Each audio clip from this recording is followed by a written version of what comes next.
가끔씩 한 주간 동안 비가 많이 쏟아지면 그 다음 주간쯤 되면 나무들이 더 파랗습니다. 잔디도 파릇파릇하게 올라오고 그 비가 땅속 깊은 곳에 수분을 공급한 거죠. 우리 영혼도 마찬가지입니다.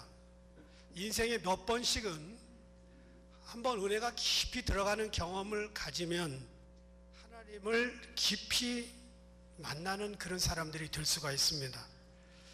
어떤 분은 병을 통해서 하나님을 깊이 만나는 사람이 있고요.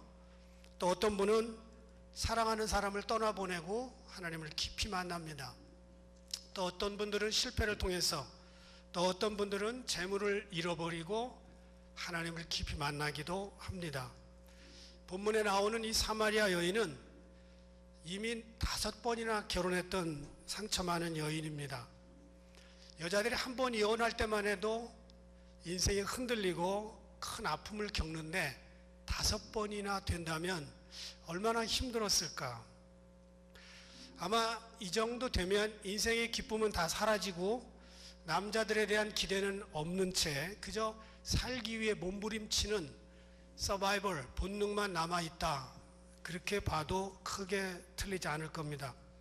15절 보니까 이렇게 말씀이 나와요. 주여 그런 물을 내게 주사 목마르지도 않고 또 여기 물 기르러 오지도 않게 하옵소서. 이 구절 속에 이 여인의 모든 아픔이 들어있습니다. 화씨 100도에 가까운 중동의 날씨, 대낮에 물을 들어 혼자 고독하게 나와야 되는 이 사람의 형편이 충분히 짐작될 수가 있습니다. 차라리 뜨거운 햇빛이 낫지 더 뜨거운 것은 사람들의 눈총이었습니다. 그래서 대낮에 사람들의 눈총을 피해서 100도 가까운 중동의 날씨에 혼자 물을 기르러 나옵니다. 이 15절 말씀 속에 이 여인이 살아온 인생이 다 들어있는 겁니다. 나 사람 피하고 싶고 대낮에 혼자 나오는 한이 있어도 사람들과 접촉하고 싶지 않다. 사람들만 만나면 왜 내 이야기를 그렇게 하는 거야? 내가 5번 결혼하고 싶어서 했나? 이런 항변을 할 겁니다. 이 여인은 사람들의 눈을 피해서 대낮에 나와야 되는 아픔을 갖고 있었지만 언젠가 이걸 좀 끝장내고 싶었습니다. 그런데 스스로는 그렇게 할 수가 없어요.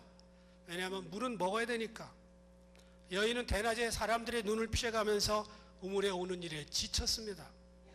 그 지치고 지친 어느 날 이 지침을 끝장내는 귀중한 사건을 만나는데 바로 예수님을 경험하게 되는 것입니다. 여러분, 주님을 경험하려면 내 삶에 지쳤다고 말하는 용기가 필요합니다. 내 일상의 삶을 저항하고 부정하고 그리고 거절하는 것이 필요합니다. 더 이상 이렇게 살 수 없다고 하는 단단한 용기가 필요합니다. 자신의 삶에 대한 거룩한 불만이 없으면 영적 진보가 있을 수가 없습니다. 하나님을 믿는 건지 안 믿는 건지 다람쥐 쳇바퀴 돌아가듯이 그렇게 사는 이 미국의 루틴의 삶에 대해서 철저히 저항하고 그리고 개선 의지가 있을 때에만 하나님에게 더 깊이 나갈 수 있습니다. 그냥 이렇게 살다가 천국 가겠지 하면 그렇게 살다 갈 겁니다. 소망이 없을 거예요. 이 여인이 삶을 끝장낸 예수님의 말씀 몇 가지를 나누려고 합니다. 7절 보니까 물을 좀 달라. 물을 좀 달라. 사마리아 사람들은 유대인과 잘 상종하지 않습니다. 유대인들이 사마리아 사람을 이방인 취급합니다. 그런데 그것도 남자가 대낮에 물을 달라고 합니다. 이걸 3글자로 요즘 인터넷에서 작업남이라고 합니다. 웃는 분은 아시는 거예요. 작업을 거는 거예요, 이 여자에게. 작업남. 이 여인은 깜짝 놀랐습니다. 도무지 이해할 수 없는 사건이 벌어진 거예요. 그 당시 문화에 남자와 여자가 서로 상면하기가 어려워요. 특별히 유대인과 사마리아인은 상극입니다. 그런데 유대인 남자가 사마리아 여자에게 작업을 걸기 시작합니다. 뉴스거리입니다. 그렇게 물을 달라고 하는 말을 들었을 때 이 여인의 마음에 무슨 생각이 들었을까? 제가 묵상하면서 혼자 이런 생각을 했어요. 물을 달라는 말을 듣고 이 여인은 내가 다른 사람에게 무엇을 줄 수 있는 존재일까? 5번 결혼을 하면서 상처만 남고 사람들을 피하여 대낮에 이렇게 혼자 나온 나에게 낯선 남자가 물을 달라는 것이다. 나도 물을 줄 수 있고 남에게 혜택을 줄 수 있는 존재일까? 물론 우물에서 물 떠주는 거 그렇게 어렵지 않습니다. 바가지 주면서 당신이 떠먹으라고 그래도 괜찮습니다. 그런데 나 같은 사람도 다른 사람에게 뭔가 줄 수 있는 존재로구나, 그런 생각을 했을 겁니다. 나도 다른 사람의 인생에 도움을 줄 수 있다니 참 기쁘다, 그런 생각을 했을지도 몰라요. 내 인생도 이렇게 목마른데 또 다른 남자가 목마름으로 나를 찾고 있구나, 뭐 이런 생각을 한번 제가 묵상하면서 생각을 해보았어요. 사람들은 자기가 다른 사람에게 뭔가 도움이 된다는 것을 깨달을 때 삶의 목적과 의지와 그리고 존재 이유가 생깁니다. 다른 사람에게 봉사를 많이 하고 베풀 때 우리 속에서는 행복 바이러스가 나옵니다. 그것이 사람들을 살게 하는 힘이 됩니다. 그래서 매슬로우라고 하는 학자가 자아실현 욕구를 5가지로 분류를 했는데, 첫 번째는 먹고 사는 생리적 욕구, 그 다음에는 안전 욕구, 소속감, 애정 욕구, 존경 욕구, 마지막이 자아실현 욕구입니다. 셀프 액츄얼라이제이션, 내가 지금 액팅을 해서 누군가를 도와주는 거예요. 그 중에 가장 최고의 욕구가 바로 이겁니다. 내가 다른 사람에게 도움이 되고 있구나, 자아실현 욕구. 남편이 아내를 도와준다고 설거지하다가 접시를 깼어요. 여보! 다음부터 절대 설거지 안 합니다. 아내가 지혜롭게, 여보, 그 접시는 깨지라고 있는 거야. 그래야 나도 또 사주지.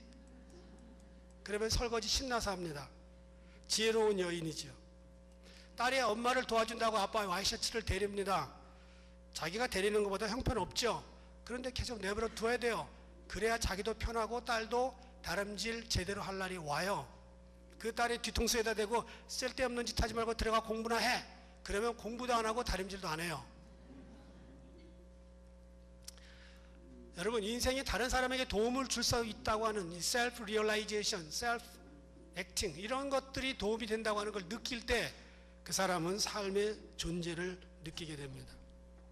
이 여인은 물을 달라고 하는 예수님을 보면서 내 인생도 다른 사람의 목마름을 해결할 수 있구나, 이렇게 형편없는 인생인데, 이게 기적입니다. 여러분, 이 여인은 결국 30절에 보니까 동네 사람들에게 대낮에 뛰어들어가서 그렇게 거절하고 그렇게 보고 싶지 않고 그렇게 피했던 동네 사람들에게 뛰어들어가서 내가 메시아를 만났다라고 말합니다. 여러분, 지금 예수님 우리들에게 그렇게 얘기할 수 있어요. 물을 좀 다오, 시간을 좀 다오, 내 인생의 파트라도 좀 다오, 내 자식을 다오, 내 물질을 다오. 여러분, 예수님이 우리에게 거지처럼 그렇게 손 내미시는 분이 아니에요. 우리를 통해서 일을 하시고 싶어서 그러신 겁니다. 물을 좀 달라고 그럴 때 물도 주시고 주님이 원하신 것을 내어드릴 수 있는 저와 여러분 되기를 바랍니다. 이 여자는 물 주다가 영생의 샘물을 먹게 된 겁니다. 두 번째 이렇게 얘기합니다. 가서 내 남편을 불러오라. 예수님이 이미 이 여인의 과거를 다 알아요. 이 여인이 제일 불편했고 제일 피하고 싶었던 타픽이 남편입니다. 그것도 5번씩이나 결혼했던 과거가 있었기 때문에. 그렇게 여러 번 결혼했다면 하나쯤은 제대로 된 남자 하나 만났을 법한데 하나도 없습니다. 이 여인은 어느 남자에게도 행복한 인생을 경험하지 못했습니다. 남편이라는 단어는 이 여인의 인생에서 듣고 싶지도 않고 생각하고 싶지도 않은 단어입니다. 들을수록 짜증나는 단어, 내 인생을 망가뜨린 단어, 더 이상 관심이 없는 단어, 남편입니다. 그렇지만 예수님은 그 가장 연약한 그 부분을 그대로 전공법으로 찌르고 들어갑니다. 여러분, 우리의 연약한 그 부분이 예수님을 만나는 다리가 될 수 있습니다. 신약성경에서 예수님을 만났던 사람들은 하나같이 절름발이, 문둥병, 소경, 벙어리, 귀신 들린 사람, 세리, 창녀, 이런 사람들, 건강하고 알만하고 쓸만하고 괜찮은 서기관, 바리새인, 사두개인, 대제사장, 장로 아무도 예수님에게 와서 수그리지 않았습니다. 때때로 우리의 신앙이 깊어질 무렵 우리는 가장 연약한 부분들을 주님 앞에 내려놓아야 되는 단계가 있습니다. 가장 힘든 부분을 주님이 건드릴 때 그냥 내놓으면 되는 거예요. 그런데 한국 문화는 숨기며 삽니다.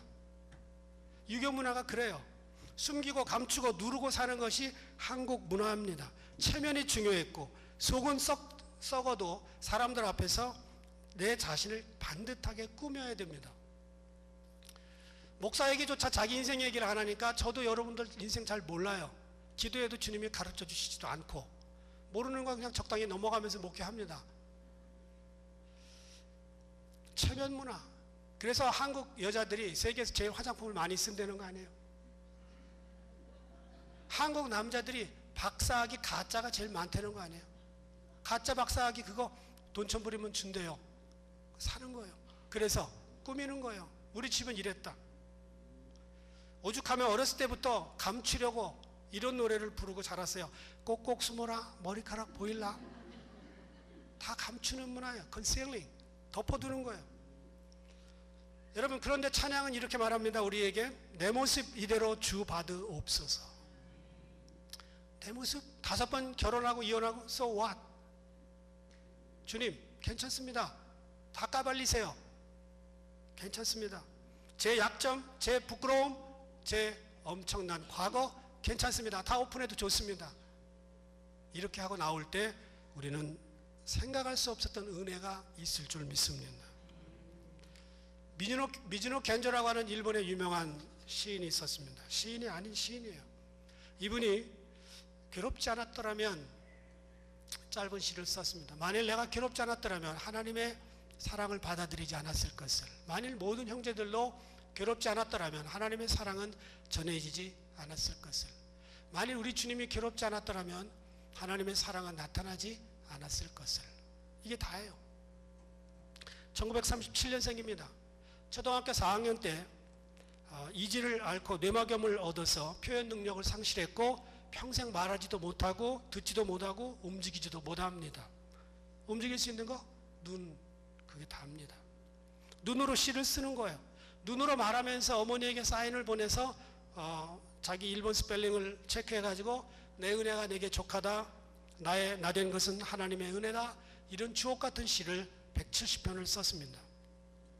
하루하루 죽을 날만 기다리고 있던 이에게, 미즈노 겐조에게 어느 날 이웃집에 사는 그리스도인이 성경을 선물합니다. 겐조의 어머니는 그걸 읽으라고 엎드려서 성경을 읽을 수 있도록 조그마한 나무 받침대 하나를 만들어 주었습니다. 그런데 아무것도 할 수 없어요. 다 읽고 나면 어머니에게 눈짓 보내서 다음 장 그러면 눈으로 사인을 보내면 어머니가 넘겨주고 그래서 성경책을 수십 번 읽었어요. 학교에도 못 가고 교회도 못 가는데 시를 씁니다. 매일 하루도 거르지 않고 성경을 읽다가 그는 내가 왜 살아야 되는지 깨닫게 됐고요. 매일매일 해피하게 살았습니다. 첫 번째 시집을 발간한 이후에 어머니가 돌아가십니다. 그리고 매일 찾아오던 목사님이 같은 해에 돌아가셨습니다. 그러나 1984년에 죽을 때까지 그는 170여 편의 주옥같은 믿음의 시를 남깁니다. 약점을 통해서 그는 강점을 살린 겁니다. 예수님이 여인에게 남편의 문제를 찌르고 돌아가신 것처럼 오늘 주님이 우리들에게 그럴 수 있어요. 내 인생의 가장 아킬레스 건을 찌르고 들어올 수 있습니다. 사람들은 가장 약한 점을 찌르면 거칠게 반응하고 부정합니다. 그렇지 않았다고 합리화합니다. 핑계댑니다. 그럴 수밖에 없었다고 변명합니다. 나도 먹고 살아야 되다 보니까 그럴 수밖에 없었다고 합니다. 그럴 필요 없습니다. 그냥 그렇다고 얘기하면 돼요. 남편 5이 있었지. 지금 남편 내 남편 아니지. 이 여인이 얘기했어요. 나 남편 없어. 여러분, 우리가 그리스도 안에 한 식구라면 서로의 부끄러움에 대해서 인정해주고 그걸 덮어주고 그리고 그것을 주님께 서로 아뢰는 마음이 필요합니다. 제가 묻겠습니다. 우리 다 하나님 안에 한 식구 맞습니까? 정말이에요? 그런데 우리는요, 서로 아까 기도 정말 잘하셨는데 기도가 아주 신선해요. 자주 하세요? 그 기도 속에 그런 게 나오잖아요. 우리 서로 막 비방하고 뭐 그럴 때. 한 식구인데 왜 그래요? 여러분, 저희 집안 아세요? 우리는 하나님 안에 한 식구라면서요. 저희 집안 얘기를 좀 할게요. 저희 집안에 오래된 할아버지가 계신데요. 이 할아버지가 살인을 했어요. 그 할아버지 이름 모세예요. 우리 집안에 아주 살인 동조자가 있었어요. 바울이에요. 우리 집안에요, 강간범이 있어요. 다윗이에요. 우리 집안에요, 배신자가 있어요. 3년 동안 먹여주고 재워줬는데 배신했어요. 그 형님의 이름이 베드로예요. 이게 우리 집안 식구의 내력이에요. 여러분 집안은 어때요? 다 똑같아요. 그런데 우리는 감추고 덮고 언제까지 그러실 겁니까? 지나간 5 남편, 현재 있지만 6번째 시원찮다. 내 인생 남편들 때문에 망가졌다. 변명하지 않느냐고 그냥 예수님께 말합니다. 나 남편 없어요. 여러분, 우리의 약점과 부끄러움은 더 이상 그대로 덮어둘 문제가 아니고요. 예수님 앞에 나와서 그냥 얘기하세요. 얘기하시고 그냥 그렇게 살다 가는 거예요. 주님이 책임져 주시는 겁니다. 그게 주책이에요. 주님이 책임져 주신다. 그게 주책이라고 그러더라고 누가. 예. 여러분, 나이트클럽 웨이터였습니다. 골프 연습장에서 공주 쏟아주는 그런 사람이었습니다. 양용은 PGA에서 우승했어요.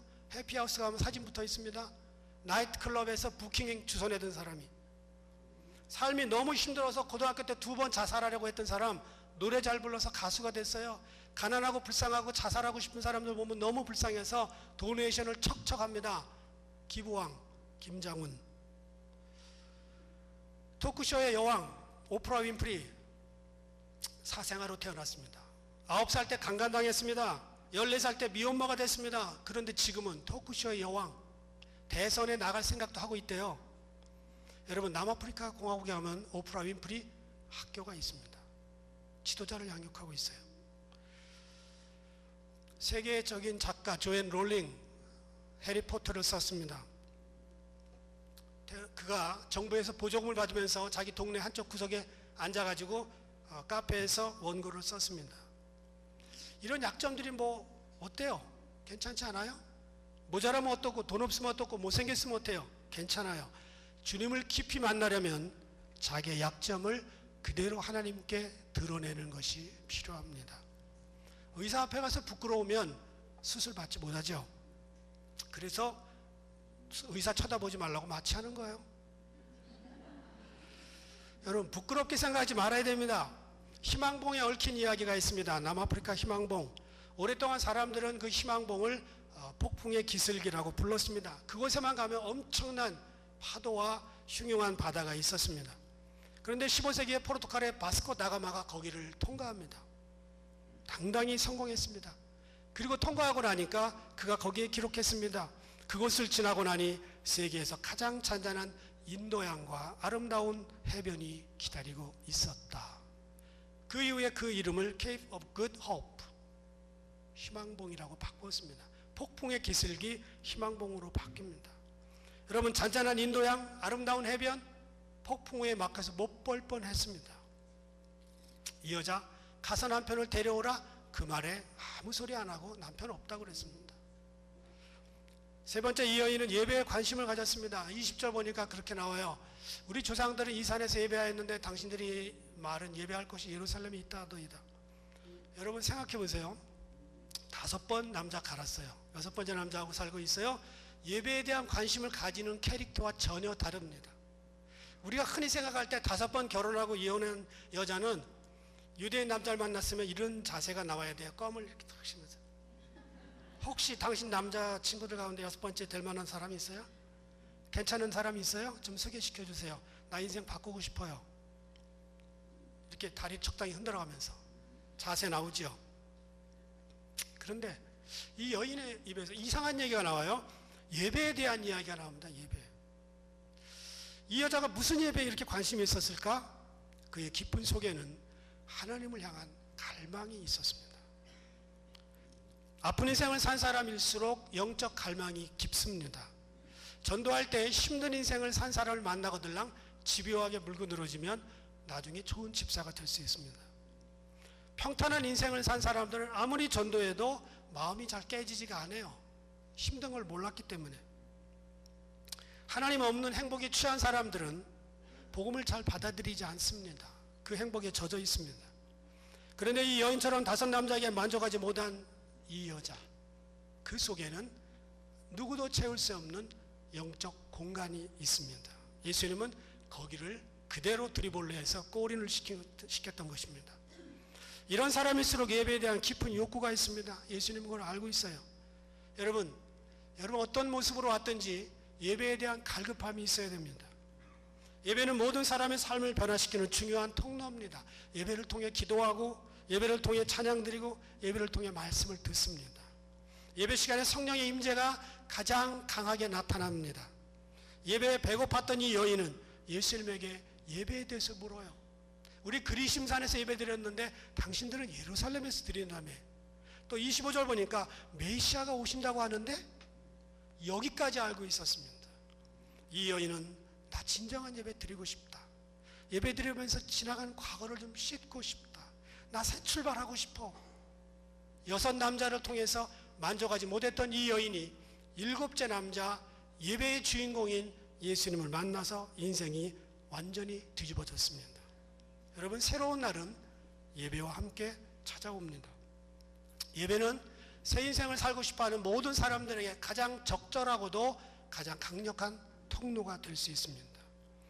예배를 제쳐두고 어느 누구도 새 인생을 살 수가 없습니다. 일주일을 그냥 힘들고 지치게 살다가 주일날 그냥 어기저기 와가지고 그냥 예배드리고, 이게 아니고 주일날 다이나믹하게 예배를 드리고 월요일부터 토요일까지 화끈하게 일하는 겁니다. 패턴을 바꿔야 됩니다. 예배에 정성을 기울이지 아니하고 하나님을 경험하기 어렵다는 거예요. 예배 드리는 것이 기쁨이 되고 예배의 도구가 되기를 바랍니다. 보톨도 지오바니라는 이름을 들어보셨는지 모르겠습니다. 천지창조 그림을 그리고요, 피에스타 조각을 했던 바로 이런 사진인데, 천지창조, 그다음에 피에스타, 그다음 미켈란젤로입니다. 이 미켈란젤로의 스승이 바로 보톨도 지오바니입니다. 미켈란젤로가 훌륭한 화가와 조각가가 되고 싶어서 보톨도를 찾아갑니다. 14살에. 그러자 이 놀라운 재능을 발견하고 미켈란젤로에게 말합니다. 너는 위대한 조각가가 되기 위해서 무엇이 필요하다고 생각하니? 제가 있는 재능과 기술을 더 연마해야 된다고 생각합니다. 기술만으로는 안 돼. 내가 그 기술 가지고 무엇을 하려고 할지 목적을 결정해야 된다. 그리고 미켈란젤로를 데리고 술집으로 갑니다. 술집의 입구에 보니까 여자들이 이렇게 목욕하는 그런 아름다운 조각상이 있었습니다. 선생님, 술집 입구에도 이렇게 아름다운 조각이 있네요. 이 조각은 아름답지만 술집을 드나드는 사람의 쾌락을 위한 거야. 그리고 잠시 후에 미켈란젤로의 손을 잡고 큰 교회로 갑니다. 그러면서 거기에 천사와 다른 조각상들을 보여줍니다. 너는 이 아름다운 조각상이 마음에 드니? 아니면 저 술집에 있는 저 여자들의 조각이 마음에 드니? 똑같은 조각이지만 하나님의 영광을 위해서 쓰이고 또 하나는 술 마시는 쾌락을 위해서 쓰인단다. 내가 기술과 재능을 어디에 쓸 건지 먼저 밝히고, 그리고 그 다음에 기술이야. 스승의 물음에 미켈란젤로는 3번 대답합니다. 제가 하나님을 위하여, 하나님을 위하여, 하나님을 위하여 제 기술을 쓰겠습니다. 페르디오, 페르디오, 페르디오 3번을 반복합니다. 그 후에 미켈란젤로는 하나님을 위해서, 예배를 위해서 쓰임받는 도구가 되었고요, 예배당의 건축, 예배당의 벽화를 위해서 남은 인생 드렸습니다. 이 여인에게 예배에 대한 갈증이 있었을 줄 아무도 몰랐어요. 여러분, 오늘날 우리 주변에 목사, 전도사, 선교사, 사역자들 세고 셌습니다. 한국에 가서 전철 타시면은 집사님 하고 불러보세요. 15명 손들어요. 그런데 온 마음으로 예배하고 온 마음 신령과 진정, 영과 진리로 갈급해서 예배를 드리는 사람 몇이나 찾을 수 있을까? 요즘 예배당이 공연장이 되어버렸습니다. 목사는 엔터테이너가 되어버렸습니다. 성도들은 관중이 되어버렸습니다. 이런 예배는 진정한 예배가 아닙니다. 우리는 모두가 다 예배의 참여자가 되어야 되고요, 목사는 설교하기 위해서 왔지만 저는 예배자로 여기 서 있습니다. 이 여인처럼 자신의 약점을 내려놓고 주님을 깊이 경험하고 예배에 대한 거룩한 갈망이 살아있을 때 그 교회는 살아있는 교회가 됩니다. 성령의 임재를 경험합니다. 신령과 진정으로 예배를 드릴 때 하나님의 타치를 받게 됩니다. 저는 우리 교회가 그런 교회가 되기를 바라고 가서 내 남편을 데려오라고 말씀하신 예수님은 오늘 우리들에게 그렇게 말해요. 가서 내 약점을 가지고 와라. 내 인생의 가장 흉한 점을 가지고 내게로 오라. 그러면 내가 예배 시간에 너를 고쳐줄 것이다. 그런 음성을 들을 수 있는 저와 여러분 되기를 바랍니다. 기도하겠습니다.